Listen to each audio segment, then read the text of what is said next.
Welcome back to Up to Something Outdoors. Today's video, how to get one of these Mercruiser 4-cylinders out of a boat. It doesn't matter whether it's from like the 1960s all the way up to the early 2000s. All Mercruiser 4-cylinders came out pretty much the same way. This particular one's a 1992 Alpha 1 Gen 2, but whether you've got a Gen 1, Gen 2, lots of different options. There's a few reasons why you may end up pulling an engine out of a boat. You may be scrapping a boat like I am and you're trying to salvage useful parts. Also, if you live in a colder climate like I do up here in Michigan, engine blocks and manifolds crack easily in the cold. If they weren't winterized properly, or if just somehow half a cup of water gets stuck in this wrong spot, it'll crack. So if yours is cracked, or if you just bought a boat that has a cracked block, you're going to want to pull your old engine out and look for a new one. I scrap boats. This is a perfectly good engine, but the boat itself rotted out. So I took it out. I'll be putting it up on Facebook Marketplace, so hopefully someone with a cracked block can put this in their boat. Simple, easy to do, and instead of paying a marina hundreds of dollars to do it, you only need a few tools. Let me show you how to do it yourself. First step to getting the engine out is actually to take the outdrive off. If you've never done one of those and are curious, I have several how-to videos on the outdrives in the how-to playlist on my channel page. For both Alpha 1s, Gen 1s, Gen 2s, depending on the year and outdrive that you have. After that, it's into the boat. To ensure the battery is unhooked. Now what we're going to need to do is disconnect the wiring harness, the linkages to the throttle.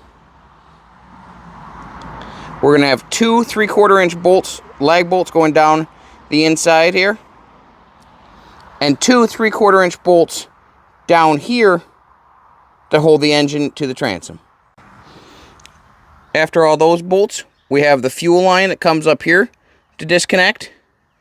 We'll also have this hose to disconnect, either from the fitting here or from the outdrive. Hose clamps here for the exhaust. The order these things come off is not particularly important. I like to start with the cables myself.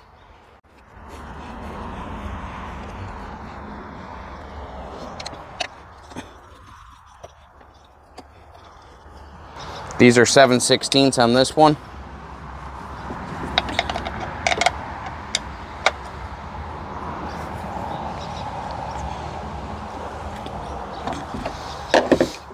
Sometimes they're on just a little bit tighter than the hand driver can do.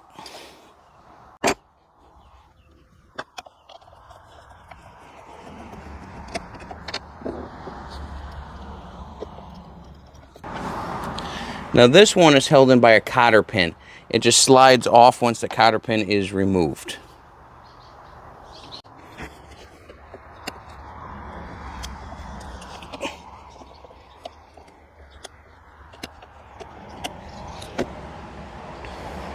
Just slides up. And this one can be a challenge if you don't take it off here. I find it easier just to take this off, the whole arm assembly. You don't have to, but it is easier this way.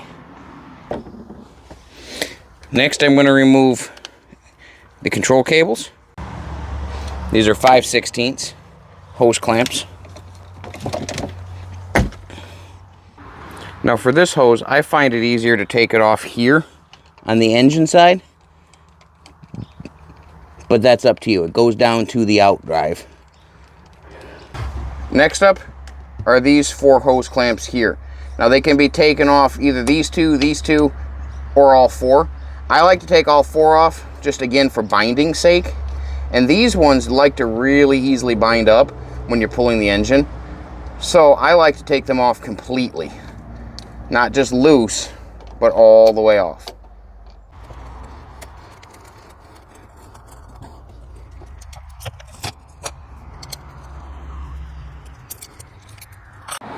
Now we're on to bolts. Depending on the year of your engine, they're either going to be 3/4 or 5/8.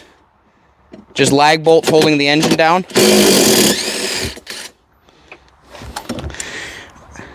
On the 4-cylinders, there's always just 2 of them on the front end, front of the engine. V6s and V8s have them on the, they'll have 4, 2 on either side. Just lag bolts holding them down. That's the front two. Now we have the stern two. That was the front two. Now we have the stern two. These are the ones that hold the engine to the transom assembly. There's one there and one there. Now these are always 3/4 inch.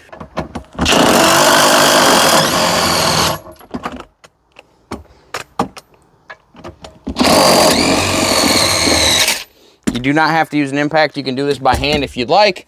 I just find a driver to be a little easier because that's what they look like. Very, very fine threads. So you're going to have a lot of turning if you're going to do it by hand. And then there's the fuel line that comes in right here. You can spin this off or cut the hose depending on which way you're doing. What seems to be the easiest for you.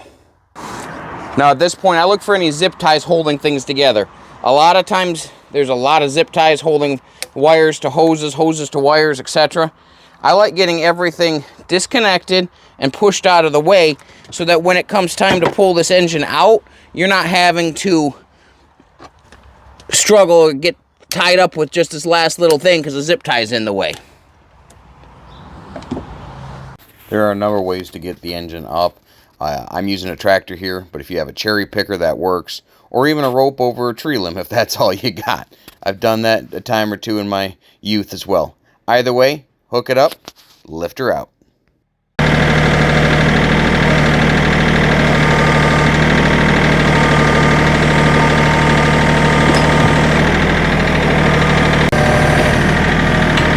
I take some careful working around so that nothing breaks, nothing gets in the way.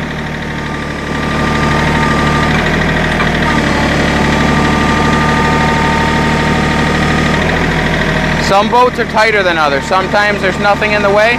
Sometimes like this, as you saw, the oil filter was catching in one spot and the breaker was catching in another.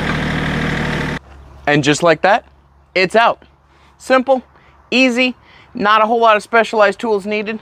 Really, just a couple sockets, a couple wrenches, and something to lift an engine. That's it. Thanks for watching. Best of luck with your project. Have a great day.